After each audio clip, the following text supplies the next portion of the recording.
السلام علیکم پیارے بچوں، یہ کہانی امی بھی تھکتی ہیں۔ ایک ماں کی خاموش دعا۔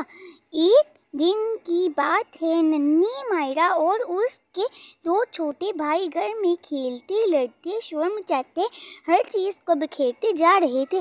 امی دن بھر کھانا، صفائی، کپڑے اور بچوں کی دیکھ بھال کرتے کرتے تھک چکی تھی، مگر کسی نے نہیں پوچھا، امی آپ نے کچھ کھایا؟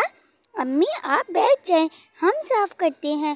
رات کو جب سو گئے، امی خاموشی سے کچن میں بیٹھی تھی، ان کی آنکھوں میں آنسو تھے۔ انہوں نے آسمان کی طرف دیکھا اور بس اتنا کہا، یا اللہ میرے بچوں کو سمجھ دے کہ ماں بھی انسان ہے، اسے بھی آرام کی ضرورت ہے۔ اگلی صبح ننھی مائرا نے امی کے چہرے پر تھکن دیکھی اور پہلی بار پوچھا، امی آپ تھکی ہوئی ہیں کیا؟ میں آپ کے لیے پانی لے کر آتی ہوں۔ امی کی آنکھیں سے خوشی کے آنسو بہنے لگے، کیونکہ ماں کی سب سے بڑی طاقت بچوں کی چھوٹی چھوٹی محبت بڑی باتیں ہوتی ہیں۔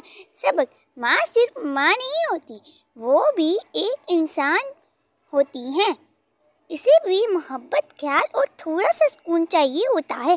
اپنے ماں باپ کی قدر کریں، ان کا کہنا مانیں۔ اوکے، اللہ حافظ پیارے بچوں۔ کہانی کیسی لگی کمنٹ میں بتانا۔